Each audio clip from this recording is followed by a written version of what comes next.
Siamo con il signor Perindio Tisalvi, presidente del Comitato Imprenditori Piave Veneto 2000. Questa mattina i cittadini di questo meraviglioso borgo si sono svegliati in piazza Brandolini con questa installazione storica. Ecco, ci può dire qualcosa in più?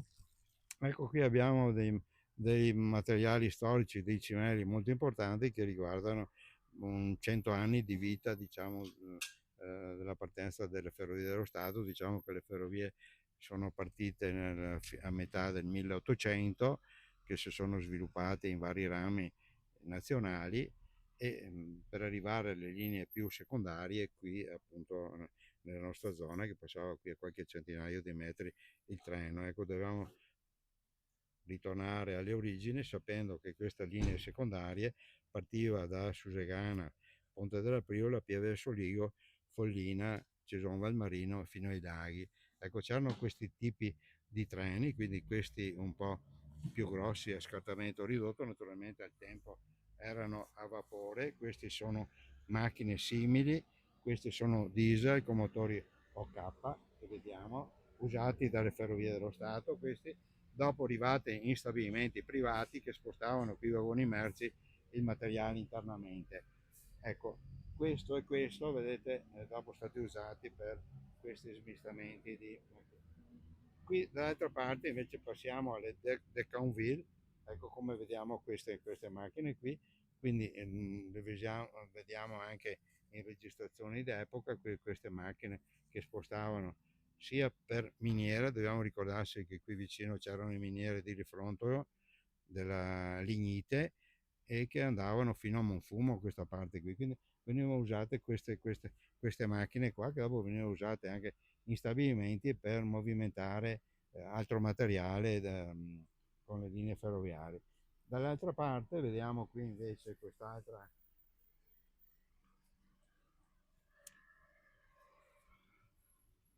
Decauville, come Sì. vedete. Ecco, questa ha praticamente il questi vagoni che avevano. Quindi qua ritorniamo alla realtà del secolo scorso, dove questa cosa veniva usata sia nelle miniere di lignite, eccetera. Questo carrello qua invece veniva usato dagli austro-ungarici per portare legname, materiale bellico, bombe, eccetera. Quindi torniamo indietro del secolo scorso, quindi sono cose molto importanti che noi abbiamo conservato e vogliamo che rimangano nella storia. Questa è praticamente una benna ribaltabile, come vedete, che può essere utilizzata, essere stata utilizzata qui a Refrontolo, caricando la legnite, e quando veniva fuori il carrello appunto rovesciata, quindi che andava in fonderia. Quindi sono delle macchine straordinarie, come vedete.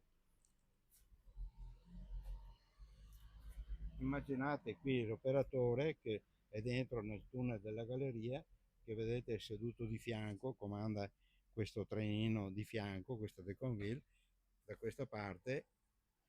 Ecco, e questo entrava nelle gallerie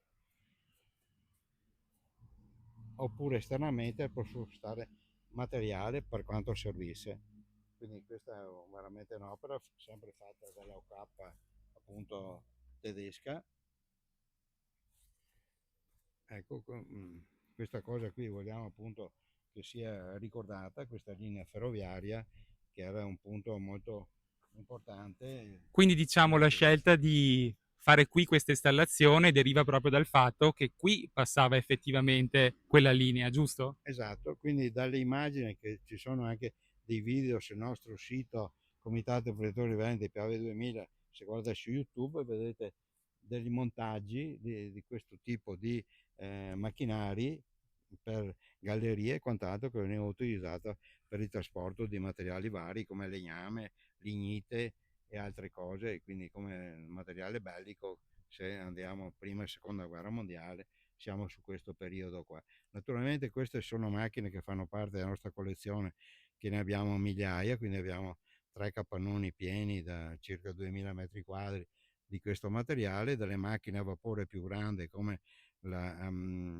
l'Ansaldo del 1910 che è gigantesca, pesa 900 quintali, ecco, tanto per dire che macchine abbiamo. Quindi qui partiamo sulle macchine piccole, tipo appunto queste locomobili qui, ma abbiamo anche le altre macchine più grosse a vapore, le 835, Ecco, macchine eccetera. piccole che comunque per essere installate qui hanno richiesto anche, diciamo, un impegno logistico non indifferente. Ma oddio, sì, ci siamo impegnati, il presidente e la segretaria appunto della biblioteca è molto interessata a aver portato qui questa cosa che noi abbiamo, quindi da una parte so che c'è i modellini, ma qui tocchiamo veramente il materiale d'epoca del periodo, quindi bisogna immergersi qui per capire l'importanza di questi macchinari che hanno dato una svolta nel secolo scorso per la produzione industriale e quant'altro. Quindi un'esperienza a tutti gli effetti immersiva. L'invito è quello ai cittadini di visitare questo museo storico a cielo aperto.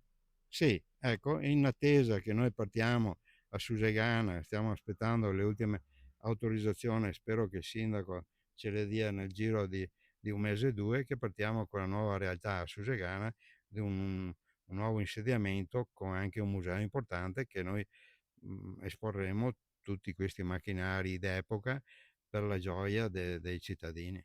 Grazie. Grazie a lei.